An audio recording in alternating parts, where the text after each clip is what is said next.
News on special के साथ मैं हूं एहसन शहजाद। स्टूडेंट लाइफ में घर से तो पैसे मिलते नहीं हैं, ये मुझसे मांगो कहते नहीं है पैसे, अगर दे भी देते हैं 10-15 रुपए देते हैं, ठीक है, अपने खर्चे के लिए। फंड्स इकट्ठे करते थे, लोगों के घरों में भी कई दफ़ा गए हैं। जो आप फंड इकट्ठा करते थे तो कहाँ पे देते थे आप? शौकत खानम को भी दिया है, पिम्स में भी हम गए हैं। लास्ट विश के नाम से बच्चों को कोई ना कोई तोहफा दिया जाता है। पहले तो अपनी पॉकेट मनी निकालते थे ना। कितनी निकालते थे?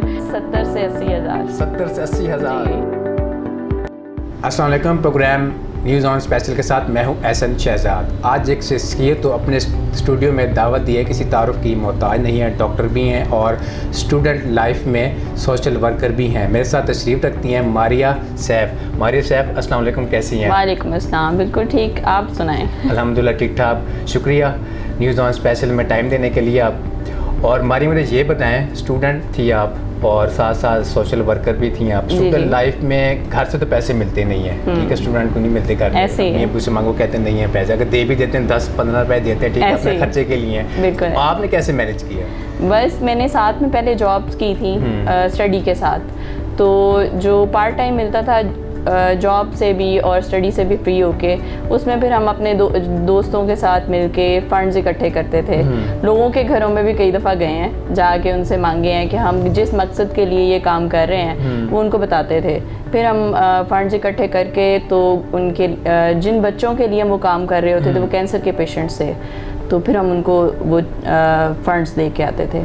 स्टार्टिंग मेरी यहाँ से हुई थी 2011 में। उसके बाद फिर ये सफ़र चलता गया है। अभी आजकल ये है कि हमने लास्ट ईयर काम किया था, इस ईयर तो कोविड की वजह से हम कर नहीं पाए।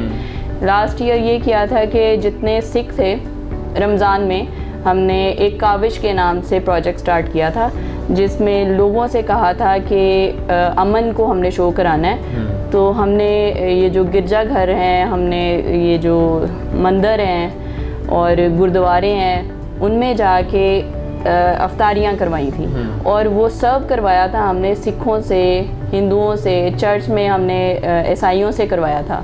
तो ये एक प्रोजेक्ट हमने नया स्टार्ट किया था, लेकिन अभी फ़िलहाल अब खामोश हो गए। स्टूडेंट थी, सोशल वर्कर भी हैं आप, और जब सोशल वर्कर स्टार्ट किया आपने वर्क, तो घर वालों ने कुछ नहीं कहा? नहीं, वो मेरे वालिद की तरफ से थोड़े से जीन्स हैं, वो भी चूँकि इस चीज़ में इन्वॉल्व रहे हैं, तो उन्होंने कोई डीमोटिवेट नहीं किया। सबसे ज़्यादा किसने सपोर्ट किया आपने, मामा ने या पापा ने की? मेरी वालदा ने और मेरे भाई ने बहुत ज़्यादा सपोर्ट किया। तो फिर कितने पैसे इकट्ठे हुए आपके? पैसे तो मेरे काफ़ी ज़्यादा इकट्ठे हुए थे, क्योंकि हम जिस सर्कल में रह रहे थे वहाँ पे ऑब्वियसली एलीट क्लास आती थी, तो थोड़ा सा इमोशनली टैकल करना पड़ता है आपको। अपना जो जिस मकसद के लिए आप वो चीज़ ले रहे हो उसको एलेबोरेट करना पड़ता है, कन्विंस हो जाते हैं लोग। आपकी कन्विंसिंग पावर अच्छी होनी चाहिए बस। ठीक है। तो उसके बाद फिर आपको ऐसा ऐसा शौक बढ़ता गया? जी बिल्कुल।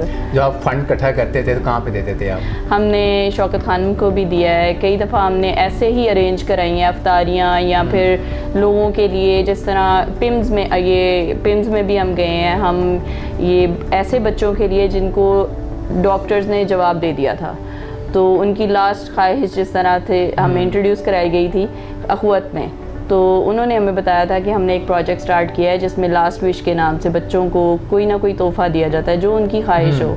तो फिर हम उनके लिए भी चीज़ें और पैसे इकट्ठे करते थे, फिर हम उनको दे के आते। आप लोगों की हेल्प करती थी, तो किसी ने ये सवाल नहीं उठाया कि वो क्रिश्चियन है या ये हिंदू है या किसी और मज़हब का है, तो आप क्यों इसकी हेल्प करते हो? मुसलमानों को तो करनी चाहिए, तो किसी और मज़हब की हेल्प कर रहे हैं तो उस पर काफ़ी लोगों का इशू होते हैं। नहीं, बहुत सारे लोग ऑब्वियसली होते हैं, लेकिन बहुत सारे पॉजिटिव लोग भी होते हैं जो आपकी बात को समझ जाते हैं और फिर आपको सपोर्ट भी करते हैं। घर में सबसे पहले घर में इशू होता है? नहीं, मेरे घर में अल्हम्दुलिल्लाह मेरे वालिद साहब, मेरी वालदा बहुत ज़्यादा इस चीज़ के लिए, हमने बचपन से देखा है उनको। वो हमारे घर में हेल्थ वर्कर आती थी और मोस्टली वो क्रिश्चियंस होती हैं, तो वो उनको भी इसी तरीके से डील करती थी, खाना ये ट्रीट करना, उनकी ईद पे उनको अच्छे से गिफ्ट देना। तो वो हमने उनको देखा है, तो हम भी शायद इसलिए इस तरह के हो गए। तो कितने स्टूडेंट थे जब आपने काम शुरू किया? काम शुरू किया था जब, तब तो हम इंटर्न्स थे, जो कोई 7-8 इंटर्न्स थे, तो हमने इकट्ठा मिलके काम शुरू किया। वो तो सारे के पास तो पैसे भी नहीं होते। हाँ जी। तो फिर कैसे किन मुश्किलात का सामना करना? जिनके अंडर सुपरविजन हम पढ़ रहे होते थे, हम उनसे पहले जाके मांगते थे। ठीक है। پہلے تو اپنی پاکٹ منی نکالتے تھے نا. کتنی نکالتے تھے؟ جتنی ملتی تھی ان میں سے آدھی ضرور نکال دیتے تھے کہ ہم جس مقصد کے لیے جا رہے ہیں لوگوں نے پوچھنا آپ نے کیا کیا. یہ نہیں خیال ہے کہ ان کی ہم ہیلپ کر رہے ہیں تو ہماری اپنی خواہشات بھی تو ہوتی ہیں, جوتے لینے ہیں, کپڑے لینے ہیں, کھانا پینا ہوتا ہے, تو وہ دیکھیں بیسکس تو ہر بندے کی پوری ہو رہی ہوتی ہیں, تو جن کی بیسکس بھی نہیں پوری ہو رہی ہوتی ان کے لیے تھوڑا بہت سوچ لیا جائے تو اللہ تعالیٰ بھی آسانیاں کر دیتا ہے. پہلا فنڈ کتنا اکٹھا ہوا 8 لوگوں میں سے؟ تقریباً 70 سے 80 ہزار. 70 سے 80 ہزار فنڈ اکٹھا ہو گیا. جی. کتنے دیے ایک بندے نے؟ بہت سارے لوگوں نے. ہم نے باہر بھی لوگوں کو اپروچ کیا جو لوگ اوبیسلی مسلمانوں کے لیے بھی اور پاکستانیوں کے لیے خاص طور پہ مدد کرنا چاہتے ہیں. ہم نے کمپین چلائی تھی کہ ہم یہ کام کر رہے ہیں تو آپ ہماری مدد کریں. ٹھیک ہے. تو وہ پھر آفیشیلی اس چیز کو انٹروڈیوس اتنا کچھ کر لیا تو پھر اپنی فاؤنڈیشن بنانے کا ارادہ نہیں کیا؟ اچھا, میں نے ایکچولی اسٹڈی جو کی ہے میں اس سے ریلیٹڈ آرگنائزیشن بنانا چاہ رہی ہوں. تو چونکہ وہ بھی ایک بہت بڑا یہاں پہ المیہ ہے, اس چیز کو نوٹس نہیں کیا جا رہا. تو میں چونکہ کلینکل سائیکالوجسٹ ہوں اور ماہر نفسیات ہونے کے ساتھ ساتھ یہ چیزیں نوٹ کرنا کہ پاکستان میں کتنی زیادہ سائیکولوجیکل پرابلمز آ رہی ہیں وہ شاید کوئی ابھی انڈرسٹینڈ نہیں کر پا رہا. یہ کرونا ہے, اب میں خیال 2-3 سال گزر ہی گئے ہیں کرونا کو. جی. کرونا میں کیا کیا؟ کرونا میں کووڈ میں جو سٹارٹنگ کووڈ تھا اس میں ہم نے آن لائن سیشنز لیے تھے جس میں چونکہ جو لوگ بیمار ہو رہے تھے وہ ایک کوارنٹائن ٹائم گزار رہے تھے اور اس میں آپ ڈپریشن میں جاتے ہو کیونکہ آپ کے پاس کوئی بھی نہیں ہوتا, آپ اکیلے ہوتے ہو. تو وہ جو تنہائی کا ٹائم ہوتا ہے نا اس میں آپ بہت زیادہ چیزیں سوچ رہے ہوتے ہو, آپ پہ وزن پڑتا ہے ذہنی طور پہ. تو ان لوگوں کے ہم نے سیشنز لیے تھے فری آف کاسٹ. تو اتنا سا بھی ہم نے کام کیا تھا کیونکہ ہم بیٹھ کے کہیں پہ یہ سیشنز نہیں کر سکتے تھے فی الوقت. اس کی بھی ریزن یہ ہے کہ ہم نے اپنے آپ کو بھی بچانا ہے. ہم صحت مند رہیں گے تو ہم دوسروں کا خیال نہیں. میں نے کافی لوگ دیکھے ہیں فاؤنڈیشن کو باہر جا کے انہوں نے ہیلپ کی ہے, جا کے گھروں میں جا کے راشن تقسیم کی ہے. بالکل وہ ٹھیک ہے لیکن وہ اسٹوڈنٹ تھے وہ بھی. یا بالکل وہ میں اس چیز کو مانتی ہوں لیکن دیکھیں احتیاط لازم ہے. اگر ہم سمجھا رہے ہیں تو ہمیں خود.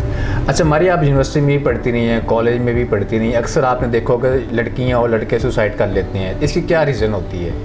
اچھا, اس کی ریزن میں نے دیکھی ہے جو موسٹلی ہمارے بھی ارد گرد بہت سارے بچوں نے یہ یہاں تک قدم اٹھایا ہے اور موسٹلی یہ ریزن ہوتی ہے کہ ہمارے پاس سوشل سپورٹ نہیں ہوتی, مورل سپورٹ نہیں ہوتی. پیچھے سے نہ تو پیرنٹس اتنا سپورٹ کرتے ہیں, نہ آپ کے فرینڈ سرکل میں کوئی اس چیز کو اپریشیٹ کرتا ہے. اگر آپ کہیں جا کے ڈسکس کرتے ہو کہ مجھے آج پریشانی ہو رہی ہے یا آپ رو رہے ہو تو وہ اگلا بندہ کچھ دیر کے لیے سنے گا لیکن اس کو پھر اگنور کر دے گا. ٹھیک ہے, تو میرے سامنے بھی یہ واقعہ ہوا ہے اور میرے بہت کلوز فرینڈ تھے. تو مجھے تو خیر بعد میں پتہ چلا جب انہوں نے سوسائڈ اٹیمپٹ کر لی تو اس کے بعد ہمیں پتہ چلا کہ جی یہ واقعہ ہو گیا. اس میں یہی ہوا تھا کہ جو فرینڈ تھے انہوں نے آ کے میرے دوسرے دوست سے بات کی کہ مجھے یہ مسئلہ آ رہا ہے, میں کافی پریشان ہوں. وہ یونیورسٹی میں یہ واقعہ ہوا؟ ہاں جی.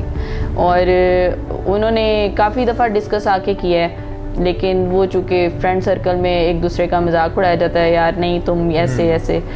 تو اس کے بعد انہوں نے ایک لیٹر لکھا ہے اور اس کے بعد ہمیں ان کی صرف ڈیڈ باڈی ملی تھی. تو اس لیٹر میں انہوں نے یہی لکھا تھا کہ میں نے شیئر کرنے کی کوشش کی ہے لیکن میں ہار چکا ہوں اور میں بہت مایوس ہوں اس زندگی سے. اچھا ماری, کیا میسج دینا چاہیں گے؟ ہمارا ٹائم ختم ہونا چاہ رہا ہے تو کیا میسج دینا چاہیں گے؟ میسج میں یہی دینا چاہ رہی ہوں کہ چونکہ میں ایک ماہر نفسیات ہوں تو ڈپریشن کا ذکر ہو رہا تھا تو میں اس کے سلسلے میں یہ بتانا چاہوں گی لوگوں کو کہ اگر آپ کو آپ کے گھر میں ارد گرد لوگوں میں کہیں پہ بھی کوئی انسان ایسا لگتا ہے جو احساس کمتری کا شکار لگ رہا ہے, جو اداسی میں ہے, مایوسی میں ہے یا اس طرح کے خیالات کا کبھی ذکر بھی کرتا ہے تو پلیز اس کی ہیلپ کریں, اس کو اچھا مشورہ دیں. اگر آپ اچھا مشورہ یا اچھا ٹائم نہیں دے سکتے تو اس کو ایک اچھے کلینکل سائیکالوجسٹ سے رابطہ کروائیں. آپ کے پاس ابھی تو بہت سارے سروسز موجود ہیں پاکستان میں, لاہور میں ایون. تو کائنڈلی یہ ایفرٹ ضرور کریں کیونکہ آج کل جو بچے ہیں وہ نہیں جانتے کہ وہ کس مشکل میں ابھی جا رہے ہیں.